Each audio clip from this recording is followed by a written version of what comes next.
Assalamualaikum warahmatullahi wabarakatuh. Gimana kabar kalian semuanya? Selamat datang di channel Lambe Horor. Di video kali ini saya akan membawakan sebuah kisah yang berjudul Perihal Tata Krama yang Disepelekan. Daripada kalian penasaran dengan cerita kali ini, tanpa banyak basa-basi lagi, mari kita masuk ke ceritanya. Tembias hujan di awal November menyentak lamunanku. Sudah setahun lamanya, namun peristiwa yang membuat trauma itu seakan-akan terus menghantuiku tanpa henti. Waktu itu, seperti biasanya, aku yang bertempat tinggal di lereng gunung mengikuti tradisi di setiap acara maupun peringatan di mana aku tinggal. Perkenalkan, namaku Sari, anak tertua dari 3 bersaudara. Aku sudah menikah 4 tahun lalu dan menetap di desa suamiku. Tak ubahnya diriku, mau tak mau harus mengikuti adat yang sudah melekat di desa ini.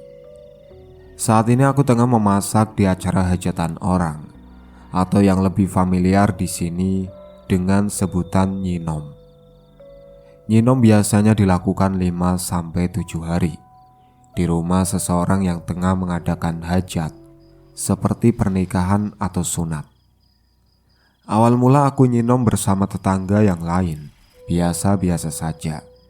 3 hari sebelum acara, kami menyiapkan berbagai suguhan untuk disuguhkan di hari acara tersebut diadakan. Sedangkan 2-3 hari setelah acara, kami diminta bantuan untuk memasak kembali makanan berat maupun ringan untuk diberikan kepada kami yang diminta nyinom oleh sang punya rumah. Tak lantas kepada para penyinom, makanan itu juga diperuntukkan untuk mereka yang menyumbang amplop dalam jumlah besar, juga para saudara keluarga yang berada di desa yang berbeda. Kebetulan sekali, aku yang notabene masih satu keluarga, diminta bantuan untuk mengantar masakan ke saudara yang berada di desa yang agak jauh, bersama beberapa orang dengan menaiki sebuah mobil. Kami berlima, aku, Mbak Yayu, Mbak Santi, Mbak Dina, juga Mas Wawan sebagai supir. Sudah siap dengan paket masakan yang telah tertata rapi di mobil. Kurang lebih 10 paket masakan telah kita siapkan untuk dibagikan di 3 desa yang berbeda. Karena bertempat jauh di desa sana, maka kami berangkat sekitar jam 1 siang. Tidak ada yang kami rasakan selain tertawa bersama dalam candaan di saat lelah melanda. Hingga akhirnya kami tiba di desa-desa di mana hantaran masakan kami berikan. Waktu cepat berlalu hingga tak terasa kurang 1 paket masakan yang harus diantarkan. Suasana tampak begitu mencekam saat akan memasuki desa di mana paket masakan ini diantarkan. Waktu maghrib, waktu sanding kolo, saat kami memasuki desa ini.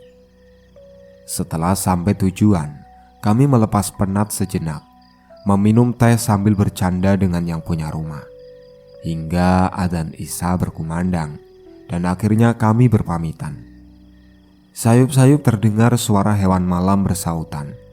Desa yang kami tuju terakhir ini memang masih dengan keasriannya, juga belum sepenuhnya akses internet terjangkau. Rumah penduduk yang agak berjauhan, juga penerangan yang minim, membuat adrenalin kami serasa dipacu. Jalanan yang masih bertanah juga sedikit menghambat laju mobil. Kontur tanah yang tidak merata, serta jalanan naik turun yang meliuk, membuat sang supir agak kewalahan.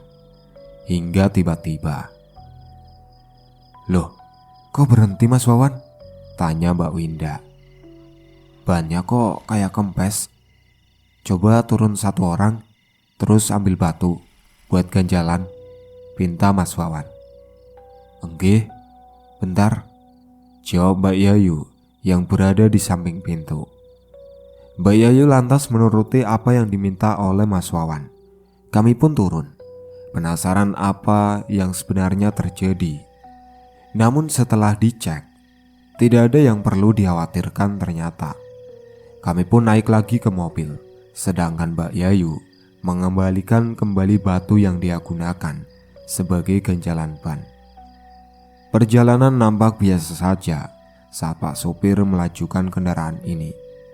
Setelah agak jauh dari gapura desa, mobil yang kami tumpangi terasa mulai melambat lajunya, hingga Mbak Santi yang berada di belakangku bertanya, "Mas Wawan, mobilnya kok makin lama makin lambat toh?" "Gak tahu ini Mbak, mungkin jalanan desa ini yang curam, makanya mobilnya juga makin pelan," saut Mas Wawan. Suara hewan malam tampak sedikit menakutkan saat bersautan. Bagaimana tidak, waktu sudah menunjukkan pukul 9 malam, sedangkan kami masih berada di jalan lereng gunung ini dengan suasana yang makin tak karuan. Dengan datangnya angin juga petir yang mulai menunjukkan kilatnya. Mbak Yayu yang biasanya paling banyak bicara terasa berbeda. Semenjak keluar dari desanya yang terakhir, tatapan Mbak Yayu terasa kosong.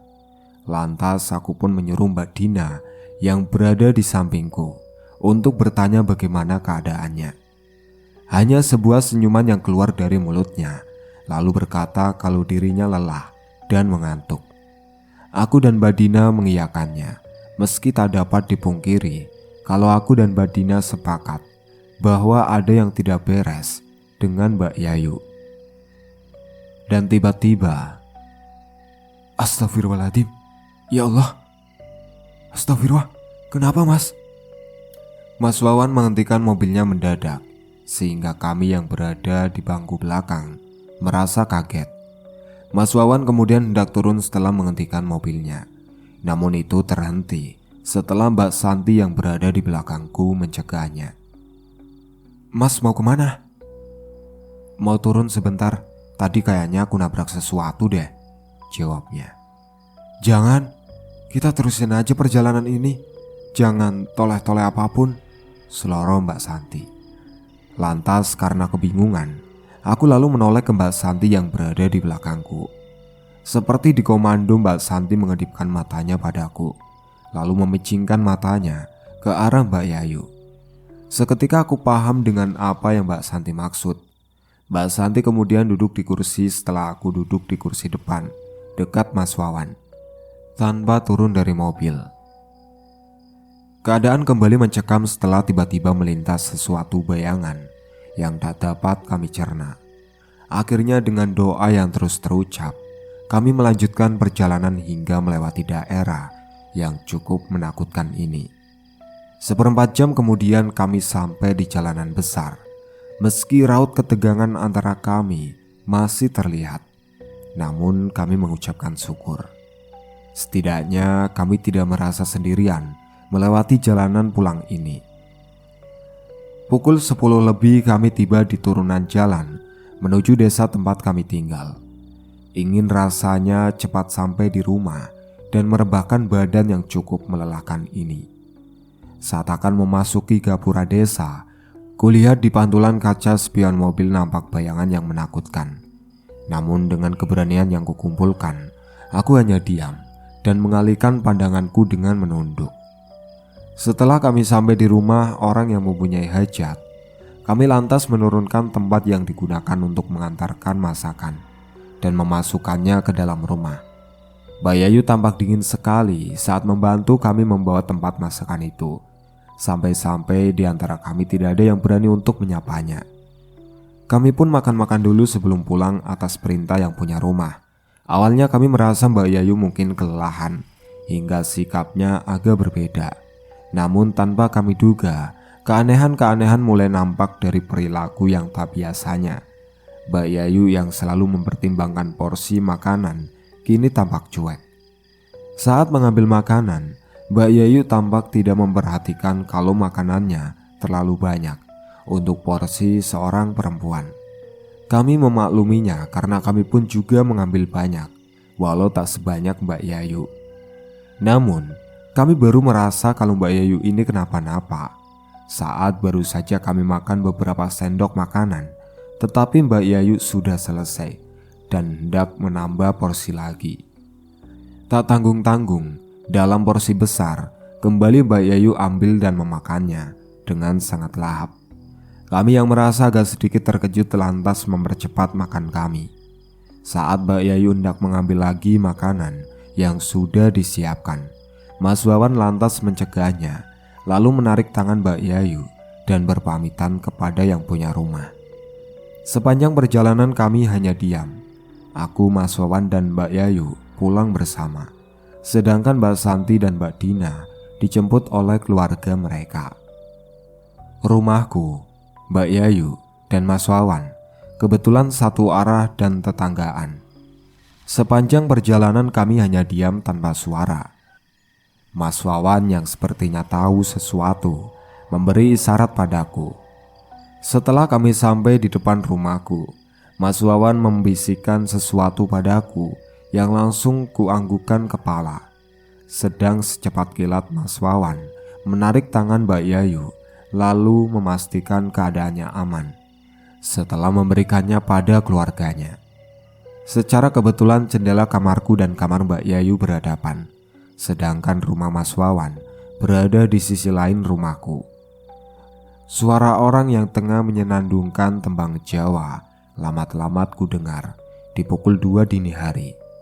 Merasa sedikit ngeri saat melihat arah luar rumah dengan jendela yang tertutup kelambu. Astagfirullahaladzim. Nampak kulihat sesuatu yang membuat siapapun bergidik ngeri dari arah kamar Mbak Yayu. Meskipun rumahku dan rumah Mbak Yayu dibatasi oleh jalanan motor yang berada di tengahnya, namun aku melihat secara samar dari balik jendela kamar yang belum redup penerangannya itu. Astagfirullahaladzim, bagiku. Langsung saja kututupi tirai jendela kamarku dan segera merebahkan diri di samping suami. Doa terus saja terapalkan dari mulut ini hingga "Duk," tegur Mas Ahmad, suamiku. Karena terkejut aku pun sedikit menjerit. Astagfirullahaladzim, kenapa Tunduk? Wajah pucat banget. Kamu juga ketakutan seperti itu? Tanya beliau. Aku yang berada di sampingnya lantas memeluknya, mencari kedamaian dalam pelukan sang suami yang menenangkan. Duk, kau meluknya kenceng banget. Mau minta jatah ya sama Mas, ucapnya genit. Langsung saja ku lepaskan diri ini dari pelukannya, lalu dengan mata yang sedikit melotot. Ih, nakal ah kamu Mas. Gak lihat apa aku ketakutan seperti ini, rajuku. Salah kamu sendiri, Nduk. Malam-malam jam segini bangunin Mas, terus main peluk. Mas kira adik pengen gurau Mas Ahmad. Aku pun lantas mencubit lengan Mas Ahmad, kemudian tertawa dan melupakan sejenak apa yang baru saja terjadi. Karena waktu masih menunjukkan pekatnya malam, aku dan Mas Ahmad melanjutkan tidur kami yang tertunda oleh kejadian yang mengerikan. Pagi tiba. Setelah melaksanakan 2 rakaat pagiku, aku pun memulai aktivitasku sebagai seorang istri, juga ibu. Pertama-tama aku cuci semua baju-baju kotor kami. Setelah itu, asah-asah perabotan, makan, dan sejenisnya. Lalu masak, dan yang terakhir nyapu di dalam dan di luar rumah. Awalnya aku tidak merasakan apapun saat menyapu bagian depan. Namun saat menyapu bagian samping rumahku, tepatnya di sekitar sebelah kamar Mbak Yayu, tengkukku mulai meremang. Lafaz istighfar tiada henti kurapalkan, hingga dari dalam rumah Mbak Yayu, ku dengar suatu barang yang terjatuh. Ya Allah, ada apa itu? Pertanyaan tak terasa keluar dari mulutku. Karena aku tidak mau rasa penasaranku terpendam, aku pun lantas masuk ke dalam rumah Mbak Yayu yang sudah terbuka pintunya. Kudengar suara orang meminta bantuan saat sudah masuk ke ruang tamu. Astagfirullah, Mbak Yayu kenapa Bu? Tanyaku kepada ibunya Mbak Yayu.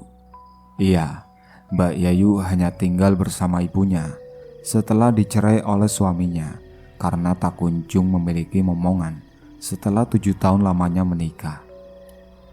Sari, tolong ibu nak, pinta Ibu Nilam, ibunya Mbak Yayu. Aku pun lantas mendekati ibu dan anak yang sedang mengalami musibah ini. Setelah mengoleskan minyak kayu putih di area hidung Mbak Yayu yang pingsan itu, dengan masih lemas Mbak Yayu bangun dari pingsannya. Mbak, ayo kita ke kamar, suruhku dengan lembut. Aku dan Bu Nilam kemudian memapa Mbak Yayu yang lemas itu ke dalam kamarnya.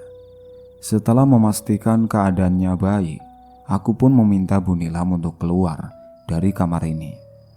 Maaf Bu, sebenarnya apa yang baru saja terjadi? Tanyaku.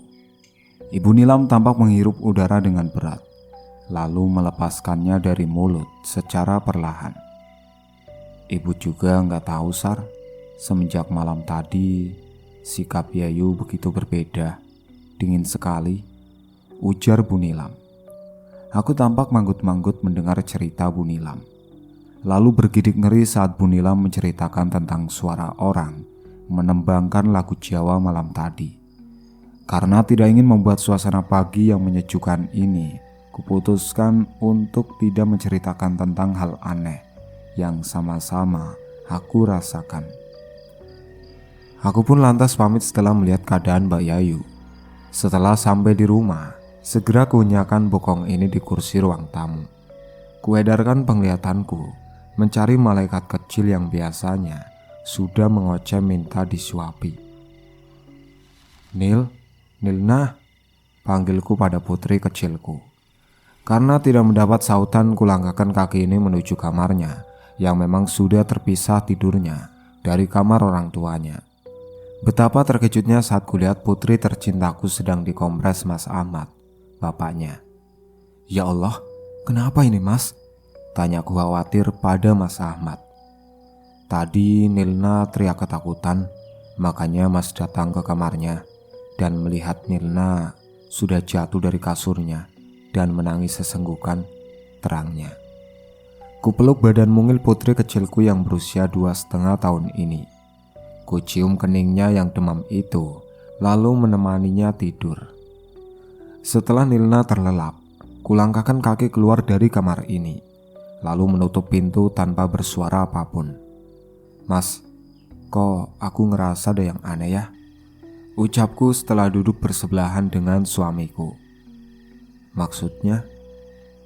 Kuceritakan semua peristiwa yang kualami dari malam tadi saat mengantarkan paket masakan hingga tadi pagi yang mendadak Mbak Yayu pingsan. Mas Ahmad mendengarkan seksama apa yang aku ceritakan. Lantas beliau pun mencerna apa yang baru saja kukatakan padanya. Perbanyak istighfar Nduk. Nanti Mas mau main ke rumah Mas Wawan. Nanti Mas coba kasih solusinya, ucap Mas Ahmad.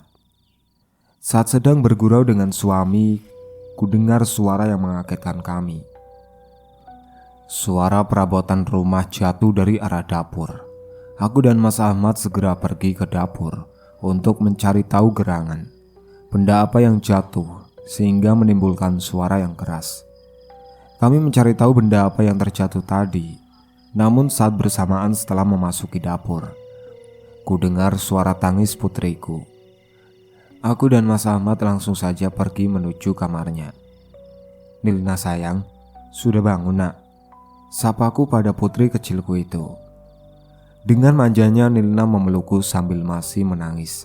Kusentuh keningnya, masih panas seperti tadi. Aku dan Mas Ahmad lalu mengajak Nilna untuk periksa ke bidan setempat. Astagfirullahaladzim. Kagetku melihat Mbak Yayu dari balik jendela kamarku. Kenapa Nduk? Tanya Mas Ahmad. Mas, coba lihat itu. Tunjukku ke arah jendela kamar Mbak Yayu. Astagfirullahaladzim, ucap Mas Ahmad kaget juga. Kami sama-sama menunjukkan respon terkejut saat melihat Mbak Yayu dengan rambut yang acak-acakan menatap penuh arti dari balik jendela kamarnya. Tatapan itu sungguh menakutkan, bahkan bisa membuat anak-anak menangis bila melihatnya. Mas Ahmad langsung saja menutup jendela kamar kami dan menguncinya. Tak lupa menutup korden jendela itu pula. Nilna sudah kugendong, Mas Ahmad juga sudah rapi dan hendak mengeluarkan sepeda motornya dari rumah. Begitu terkejutnya kami saat sudah mengunci pintu dan hendak pergi menuju bidan desa, melihat Mbak Yayu sudah duduk di depan rumah sambil mengawasi kami. Segera aku tutup muka Nilna menggunakan selendang jarik. Takut kalau nanti Nilna menangis. Melihat Mbak Yayu menatap kami dengan senyuman seringaiannya yang mengerikan. Mas Ahmad lalu menyalakan sepeda motor kami dan pergi setelah membaca bismillah. 10 menit mengendarai sepeda motor, akhirnya kami sampai di bidan desa yang kami tuju. Tanpa sengaja kulihat Mas Wawan juga sedang mengantri di depan PKD, tempat orang mengantri menunggu giliran dipanggil.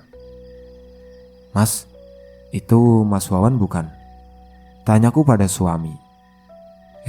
Iya Dok, ayo kita hampiri dia," saut Mas Ahmad. "Mas," tegur suamiku. Ada Mas Ahmad dan Mbak Sari," jawab Mas Wawan. "Siapa yang mau periksa Mas?" tanya Mas Wawan. "Ini Nilna, demam gak turun-turun," sahut Mas Ahmad. "Loh, kok sama? Tuh si Yura juga demam," tunjuknya pada anak dan istrinya yang baru keluar dari toilet. Setelah melihat antrian orang yang periksa banyak dan masih lama, aku dan Mas Ahmad lantas mengajak Mas Wawan untuk duduk menjauh dari antrian ini. Mas Ahmad lalu menceritakan semua keluh kesah yang aku rasakan pada Mas Wawan. Terlihat raut terkejut dari awalnya. Betapa tidak, semalam Mas Wawan juga merasakan keanehan setelah pulang ke rumahnya. Seperti didatangi oleh mereka, Mas Wawan merasakan teror hingga pagi tadi dan berpuncak pada Yura yang demam tidak turun-turun. Akhirnya kami mendapat panggilan untuk antrian kami. Setelah mengatakan apa yang menjadi unek-unek, setelah selesai dengan acara periksa ini, aku dan Mas Ahmad pulang. Meski rasa penasaran kami tentang Mbak Yayu belum terjawab. Sesampainya di rumah, kami melihat Mbak Yayu tengah dipegangi tetangga kami yang lain. Mbak Yayu meracau tidak jelas dengan teriakan juga tawa yang menakutkan. Setelah melihat kami, Mbak Yayu hendak mendatangi kami dan langsung dihentikan oleh beberapa orang. Aku begitu terkejut melihat Mbak Yayu seperti itu, meronta-ronta, sedangkan tangan dan badannya dipegangi beberapa orang. "Masuk Dok," perintah Mas Ahmad. Aku pun mengikuti perintah yang Mas Ahmad ucapkan. Setelah dirasa Nilna tidur dalam kamarnya, cepat aku keluar dari kamar anakku dan melihat gerangan apa yang terjadi. Ternyata tanpa diduga, di depan rumah Mbak Yayu ramai banyak orang. Kulihat ada Mas Ahmad dan Mas Wawan pula yang ikut membantu menyadarkan Mbak Yayu. Iya, kurasakan Mbak Yayu sepertinya kerasukan. Dilihat dari tatapan matanya, juga tingkah laku yang begitu menakutkan itu. Kulihat layar handphoneku menyala, terlihat nama Mbak Santi yang muncul. "Assalamualaikum," salamku setelah mengangkat panggilan itu. "Waalaikumsalam Mbak, maaf aku ganggu. Mbak Sari gimana keadaannya? Apa baik-baik saja?" tanya Mbak Santi. "Loh, Mbak Santi coba tenangin dulu. Mbak Santi, ada apa? Kok kayak ketakutan seperti itu?" "Mbak, si Dan demam mendadak semalam, mengigau gak jelas. Semalam juga aku mimpi menakutkan." Aku terdiam mendengar apa yang dikatakan oleh Mbak Santi, apa yang terjadi padanya. Aku juga mengalaminya, bahkan melihat langsung makhluk mengerikan.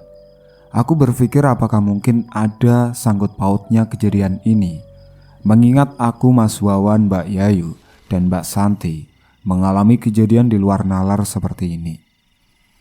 Mbak Sari baik-baik saja kan Mbak?" tanya dari seberang. Kenapa Mbak?" tanyaku balik. Mbak Sari baik-baik saja kan? Tanya Mbak Santi mengulang. Lantas aku pun menceritakan keadaan di depan rumah, tepatnya keadaan Mbak Yayu saat ini. Astagfirullah. Terus gimana Mbak keadaannya? Tanya Mbak Santi. Keadaannya tiba-tiba terdengar suara benda jatuh memotong perkataanku. Ibu, teriak Nina kemudian. Lekas aku berlari tanpa mematikan sambungan teleponku dengan Mbak Santi. Segera aku raih tubuh mungil putriku dan memeluknya. Bu, Nilna nggak mau sendiri. Isak putriku ketakutan. Ibu di sini nak, kamu nggak sendiri.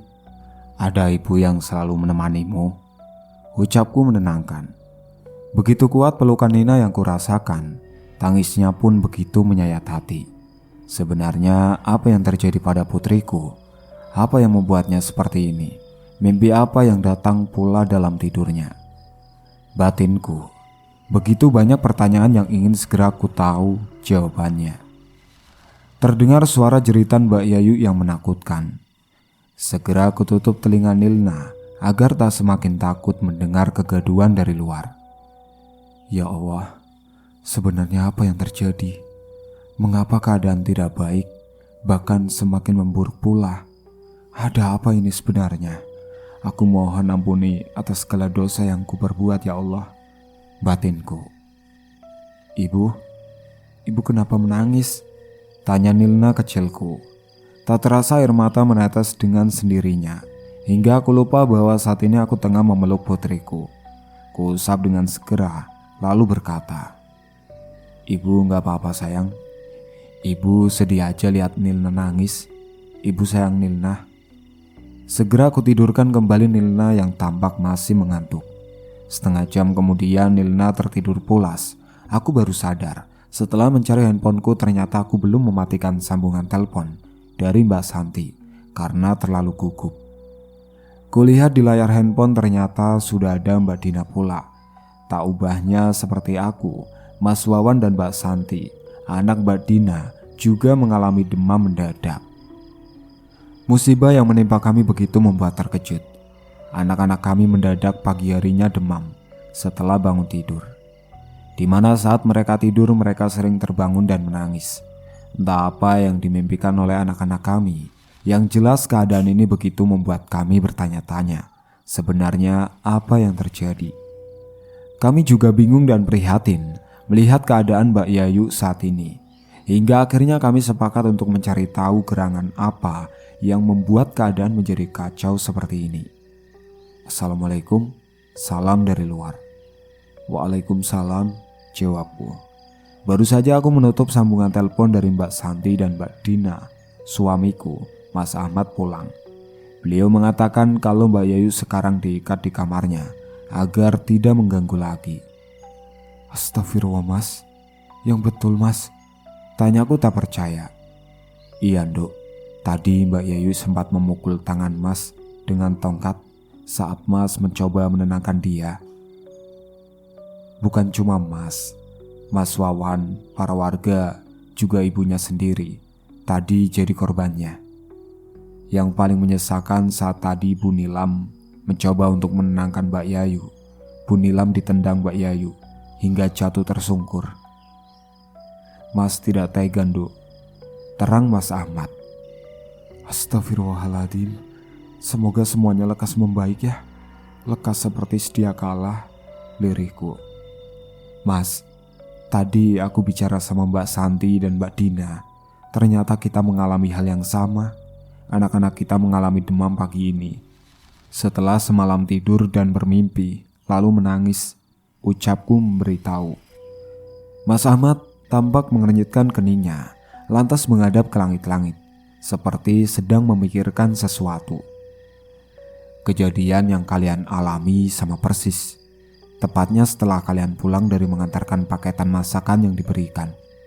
Itu artinya, mungkin kalian telah melakukan kesengajaan yang kalian tidak ketahui. Entah itu apa. Lirih Mas Ahmad. Maksudnya? Tanyaku kurang yakin. Entahlah, Mas juga tidak yakin. Tapi Mas rasa sudah terjadi sesuatu, tapi kalian tidak menyadarinya. Lanjut Mas Ahmad. Mengingat juga Mbak Yayu bisa seperti ini. Mas mengira pasti sudah terjadi hal sebelumnya yang berakibat seperti ini. Terangnya kemudian, aku terdiam beberapa saat, hingga muncul satu ide dalam benakku. Mas, kita coba yuk ikhtiar sowan ke Pak Kiai. Ucapku agak takut. Mas Ahmad tampak diam setelah aku mengutarakan pendapatku mengenai hal ini. Aku berpikir dengan lantaran sowan kepada beliau-beliau yang lebih mengetahui dibanding kami dapat memberi solusi tentang masalah yang sedang kami hadapi. Mas, nanti coba tanya dulu sama Mas Wawan. Kalau sepakat, kita bisa sowan setelahnya, ujar Mas Ahmad. Aku pun menarik nafas dalam-dalam dan mengeluarkannya perlahan dari mulut. Aku kira Mas Ahmad akan marah dan bahkan menasihatiku. Ternyata dugaanku salah. Tanpa membuang waktu, Mas Ahmad pamit untuk menemui Mas Wawan guna membicarakan masalah yang terjadi. Sudut pandang Ahmad. Setelah berpamitan dengan istriku, Sari, aku lantas menemui Wawan yang rumahnya berada di samping rumahku. Ku ketuk pintu rumahnya lalu mengucap salam. Tak butuh waktu lama, pintu pun terbuka dan mendapati Wawan yang membukanya. Mat, sini masuk, ditanya. Kamu lagi sibuk gak? Aku ada yang mau diobrolin sama kamu. Ini menyangkut kejadian tak mengenakan ini, ucapku setelah duduk berhadapan dengannya. Enggak kok, emang ada apa? Tanya Wawan, penasaran. Gini, sebenarnya istri aku udah nyeritain semuanya tentang Mbak Yayu dan anak-anak kita yang mendadak demam semua, terangku. Anak-anak kita? Maksudnya? Tanya Wawan kebingungan. Iya, setelah kalian pulang dari mengantar paket masakan itu, anak-anak kita pada mimpi hingga mereka ketakutan, dan hasilnya paginya mereka demam semua. Anakku, anakmu, anaknya Santi, juga Dina, mereka mengalami hal yang sama. Sedangkan Mbak Yayu, kata istriku, dia sudah aneh setelah melewati gapura desa yang terakhir, terangku. Aku mikirnya kayak gitu, tapi aku juga gak tahu kalau Santi dan Dina juga kayak gitu anaknya. Jadi menurut kamu gimana baiknya? Tanya Wawan kemudian. Setelah bermusyawarah akhirnya diputuskan kalau nanti sore kita akan mendatangi Pak Kiai dengan harapan semoga lantaran sowan dengan Kiai dapat memberikan solusi masalah yang kami hadapi. Kembali ke sudut pandang penulis. Terdengar suara benda jatuh dari arah dalam. Tanpa rasa takut sedikit pun kulangkahkan kaki ini pelan-pelan tanpa suara. Namun dari arah belakang, pintu tiba-tiba menutup dengan keras. Astagfirullahaladzim. Aku terlonjak kaget. Bulu kuduku meremang. Tanpa sengaja ekor penglihatanku menangkap bayangan melintas di belakangku. Segera aku buka pintu kamar Nilna yang tak jauh dari tempatku berdiri, lalu menutupnya. Astagfirullah, ucapku tiada henti. Dengan langkah pelan kurebahkan badan ini di samping putriku yang tertidur pulas. Kupeluk dan ciumi dia dengan nafas yang belum bisa kuatur. Terdengar jeritan Mbak Yayu dari seberang. Hatiku rasanya bagai teriris melihat keadaan yang begitu kacau ini. Di tengah ketakutan yang melandaku, kurasakan ada yang tidak beres. Kejadian tak nalar ini ingin rasanya aku tidak mengalaminya. Ceklek. Ku dengar suara pintu terbuka, lalu disusul salam dari seseorang yang aku kenal betul. Dengan keberanian yang masih tersisa, ku buka pintu kamar Nilna dan lekas menghampiri Mas Ahmad yang tengah duduk di kursi. Alhamdulillah, ucapku setelah mendengar apa yang menjadi keputusan suamiku dan Mas Wawan. Sore harinya Mas Ahmad dan Mas Wawan sowan ke dalam Pak Kiai. Tanpa menunggu waktu lama, 1 jam kemudian Mas Ahmad dan Mas Wawan pulang bersama Pak Kiai. Setelah Mas Ahmad berpamitan, aku inisiatif menelpon Mbak Santi, juga Mbak Dina, tentang niatan suamiku yang sowan ke rumah Pak Kiai. Dengan antusiasnya, mereka lalu menutup telepon dan meminta izin untuk datang ke rumahku. Seperempat jam mereka datang. Mereka ke rumahku dengan membawa suami serta anak mereka. Sangat lama kami berbincang hingga ku dengar suara mobil yang tadi Mas Wawan gunakan untuk sowan ke Pak Kiai. Waalaikumsalam. Ku jawab salam dari mereka setelah mereka mengucap salam. Kulihat Pak Kiai memperhatikan anak-anak kami yang terlelap dalam gendongan. Saat aku akan pergi ke dapur, Pak Kiai mencegahnya dan menyuruhku untuk memberikan putriku pada bapaknya. Tampak Pak Kiai menelisik wajah Nilna, kemudian menyentuh kening putriku dan membacakan doa. Tampak Nilna yang tengah terlelap itu seperti akan menangis. Kurasakan aura rumahku ini mendadak berbeda saat Nilna yang tengah terlelap itu kini menangis sejadi-jadinya. Angin berembus dari segala penjuru hingga figura yang tertempel di dinding jatuh dengan sendirinya. Tak hanya itu, anak-anak kecil yang terlelap dalam gendongan ibu-ibunya itu juga ikut menangis. Untung saja rumahku ini agak jauh dari padatnya desa. Suara tangisan dari anak-anak kita tidak mengganggu warga. Tiba-tiba, si Dan anak Mbak Santi muntah, sedangkan yang lain menangis ketakutan. Hanya lafaz istighfar yang keluar dari mulut kami, berharap agar semuanya lekas usai. Tiada henti Pak Kiai melafalkan doa sembari mengusap kening dan anggota badan lainnya putra-putri kami. Satu persatu dari mereka mulai tenang dan terlelap dalam mimpi. Alhamdulillah. Setiap dari kami mengucap syukur. Namun di balik ketenangan yang barusan kami dapat, dari arah samping rumah terdengar suara Mbak Yayu tengah meronta-ronta. Tanpa menunggu waktu lama, Pak Kiai, Mas Ahmad, dan Mas Wawan mendatangi rumah Mbak Yayu. Kami yang sedang menggendong anak-anak kami dilarang untuk ikut pergi ke rumah samping, selain karena keadaan yang tidak memungkinkan, juga karena takut anak-anak kami ketakutan melihat seseorang yang sudah mereka anggap tante itu bertingkah. Sudut pandang Ahmad. Setelah aku memberi pesan pada istriku, aku beserta Pak Kiai dan Wawan mendatangi rumah Mbak Yayu. Astagfirullahaladzim, ucapku setelah melihat keadaan rumah yang kacau ini. Arep opo kowe? Terdengar suara dari balik tembok. Aku, Pak Kiai dan Wawan terperanjat melihat Mbak Yayu berpenampilan mengerikan. Rambut yang acak-acakan, mata yang kelihatan putihnya saja, serta suara berat seperti kakek-kakek. Saat akan mendekat dengan gesit kuraih tangan kirinya, sedangkan tangan kanannya diraih oleh Wawan. Pak Kiai pun lantas memegang kening Mbak Yayu dan membacakan doa.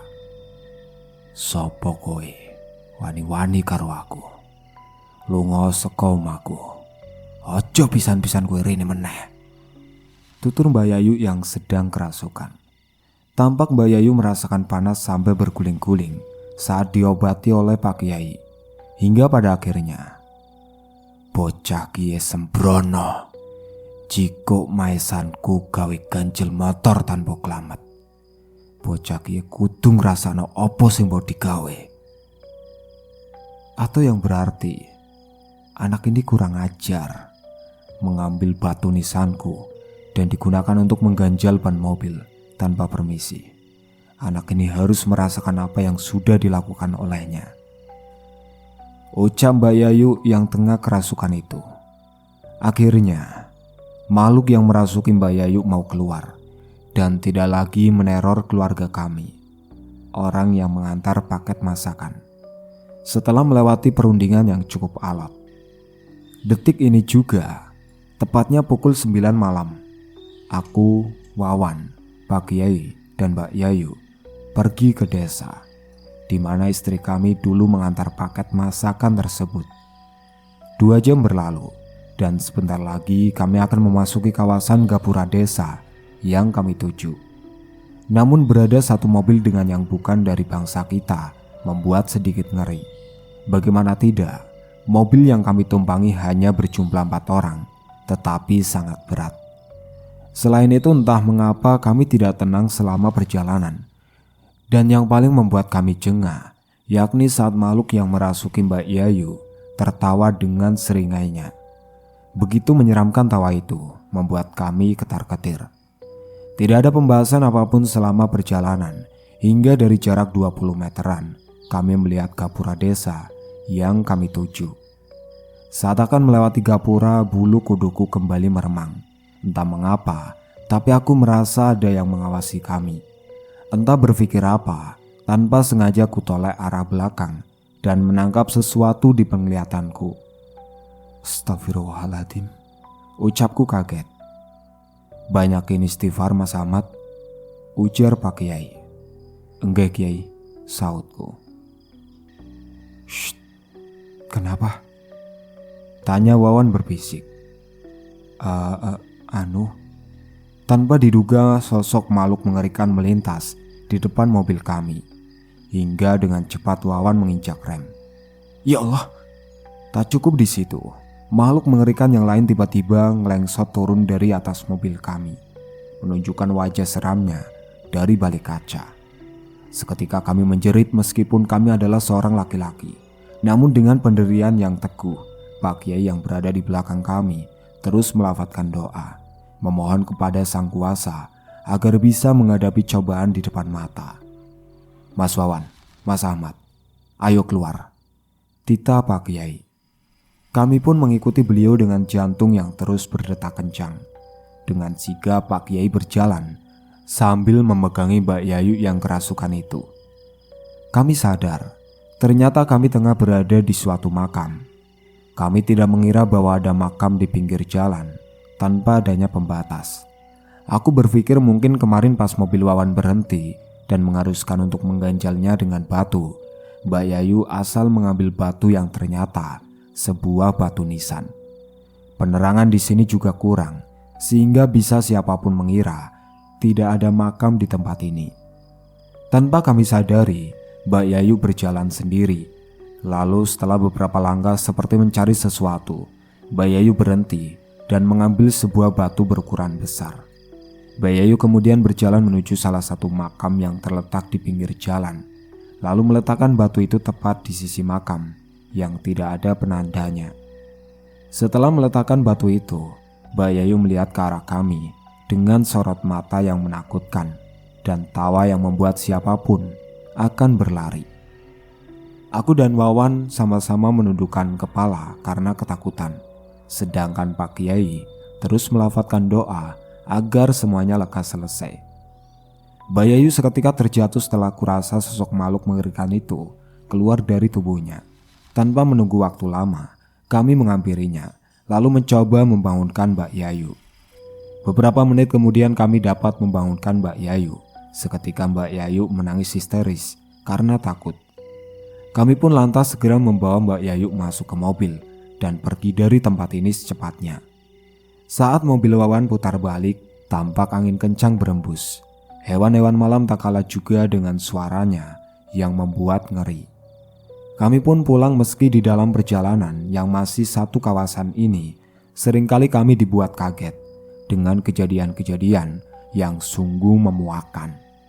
Bagaimana tidak, tiba-tiba ada yang melintas, tiba-tiba ada yang menunjukkan dirinya di balik pintu mobil, dan tingkah mereka yang begitu menakutkan. Kembali ke sudut pandang penulis. Aku terus berdoa semoga Mas Ahmad dan yang lainnya lekas pulang dan dapat mengembalikan keadaan ini seperti semula. Setelah mendengar penjelasan dari Mas Ahmad, aku lanjut menceritakan semua yang terjadi pada teman-temanku ini. Mereka tampak ketakutan hingga tak berani pulang sebelum mendapatkan kabar baik. Kami yang berada di rumah menunggu was-was hingga kami terlelap. Pukul 2 dini hari Mas Ahmad beserta lainnya pulang dengan keadaan selamat. Mas Ahmad lalu menceritakan semua yang terjadi selama perjalanan hingga pulang. Aku hanya bisa mengucap syukur semuanya sudah selesai. Mbak Yayu juga menceritakan bahwa setelah mengambil batu nisan itu, dia langsung tercabut dari tubuhnya dan dirasuki oleh sosok mengerikan itu. Dia hanya bisa menangis karena tidak dapat keluar dari tempat itu. Semuanya selesai. Kami pun berniat besok untuk mengadakan selamatan kecil-kecilan agar terhindar dari bentuk apapun mara bahaya. Dalam kehidupan yang penuh teka-teki, tak dapat kita pungkiri bagaimanapun itu. Hidup bersandingan dengan mereka yang tak terlihat, mengharuskan akan adanya sebuah tata krama tentang adab yang harus dijunjung tinggi dimanapun itu dan kapanpun. Itulah akhir cerita kali ini. Sampai jumpa lagi di cerita baru berikutnya. Sekian dari saya. Wassalamualaikum warahmatullahi wabarakatuh.